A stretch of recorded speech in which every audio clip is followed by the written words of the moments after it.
Hey guys, my name is Cam. I welcome you to my countdown of the top 5 animes of 2017. Originally I wasn't planning on making this video since I sort of skipped 2015 and 2016. And honestly, I haven't been watching many new animes last year either, since there have been a lot of sequels to other great animes that occupied my time instead. Nevertheless, I'm here now, so might as well get right into the video, starting off with number 5, Fate Apocrypha.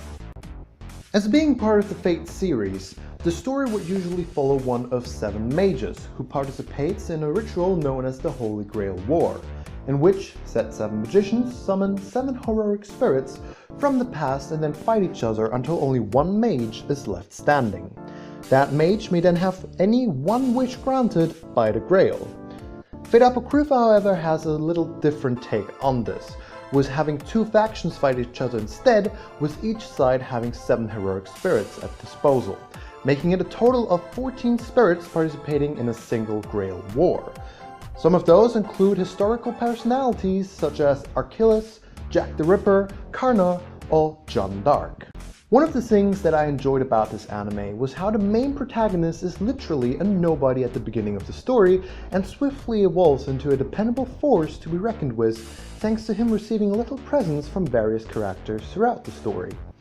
Also, how this anime briefly touches on topics such as what freedom is or the true salvation of humanity was a great feature, showing us whether or not something is good or bad sometimes depends on which side you're standing on. But even if you're just searching for an action-packed shonen anime, then this was definitely your pick for 2017. Next up is another magical themed anime, being number 4, The Grimoire of Zero. This story follows a witch hunter who is half beast and half human, a so-called beast fallen who are despised by humans. One day he bumps into a small witch with the name of Zero, who is in search of a grimoire that was stolen from her. The two quickly come to an agreement that in exchange of the beast fallen helping her to find the grimoire, the witch will turn him into a normal human being once they find it. And thus their journey in search of the grimoire begins, making them the center of the rising conflict between humans and witches. Now, what I really enjoyed in this anime was how the anime handled their cast of characters. At first, we're introduced to the main characters who encounter and interact with several seemingly unimportant side characters. However, as the plot progresses, some of those side characters suddenly become surprisingly relevant to the plot in ways that one wasn't expecting. In addition to this, the plot manages to tell an interesting and compelling story while introducing us to the ever-rising conflict between humans and witches, and perfectly wraps up the entire story at the end of the anime, with leaving hardly any loose strings left, which was a very pleasing thing to watch, and definitely something that is worth your time. Moving on, number 3, The King's Avatar. Well, this was definitely one of the more hyped animes of 2017.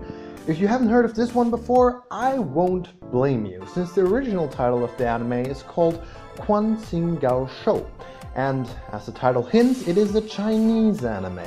And I know what you're about to say, but look at this. Its rating on my anime list is a solid 8.10 as of this recording, which is an outstanding rating and the highest one out of all of the animes on this list.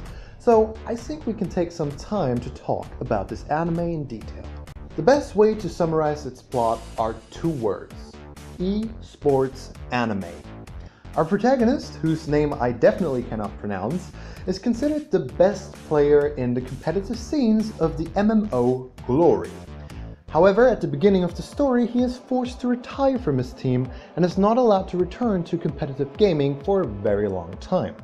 But this doesn't stop him from already preparing his great comeback, while drawing the attention of enemies and old companions alike. And yes, that is basically all there is to this anime, but the journey back to the top is a long one and a very entertaining one as well.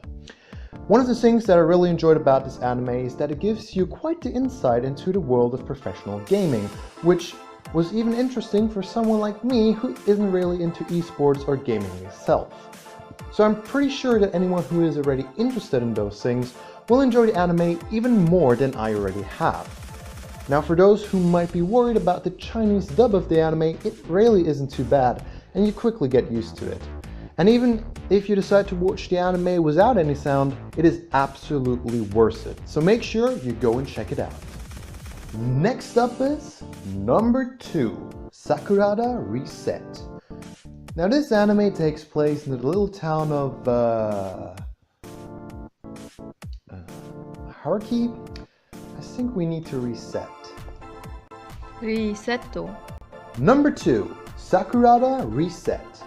Now this anime takes place in the little town of Sakurada, in which nearly the entire population has some sort of supernatural ability.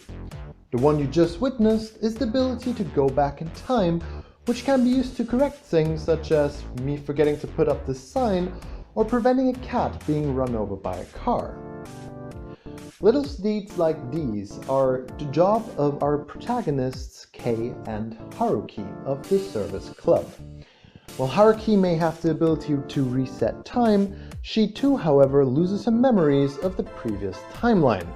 And this is where her partner Kei comes into play, since he has a photographic memory which transcends both time and space, allowing him to make full use of Haruki's reset ability. What I really enjoyed about this anime was that nearly all of the abilities used in it were either completely unique or abilities that are usually not given much spotlight in other supernatural themed animes. As well as the fact that the main character for once was neither overall overpowered or an underdog with a typical copycat or negating ability, but instead a well-balanced mix of a competent character with a pretty standard non-special ability. Another thing that I loved were the many theories and philosophical questions that were brought up in face of changing the past or reviving a person, which gave the entire anime much more weight and depth without confusing the viewer, unlike some other animes that have attempted this feat. In my opinion, this anime truly is a hidden gem among the animes from 2017 and is an absolute must-watch. And finally, number 1, Aka 13 Territory Inspection Department. Now what might sound like a boring title for an anime is in fact the name of the most important organization in the kingdom of Doba. Due to it, the country has been enjoying 100 years of peace, despite of consisting of 13 sovereign states which couldn't be more different from one another. Aka's main function is to secure peace and safety between the 13 states themselves and the kingdom. As one of its members, our protagonist, John Otis, is tasked to inspect the branch offices of all 13 states, as suspicions arise that somebody may be planning a coup d'etat. The story follows John's inspections as he becomes the center of attention.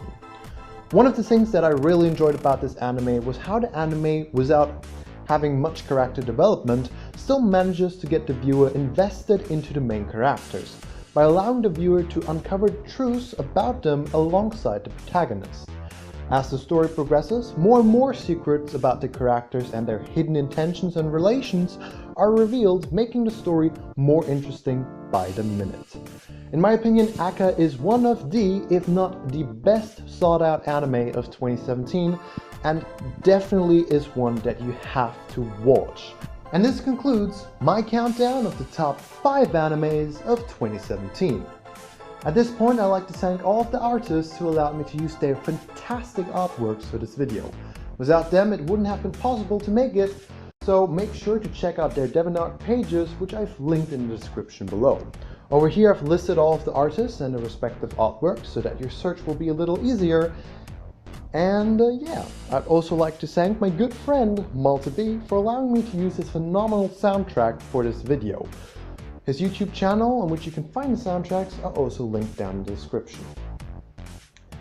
With that being said, I hope that you guys enjoyed the video, and if you did, make sure to leave a like, and if you didn't, well, the dislike button is also an option. Let me know what I can do better in my next videos, and I hope to be seeing you guys around for many more, and until then, lights out.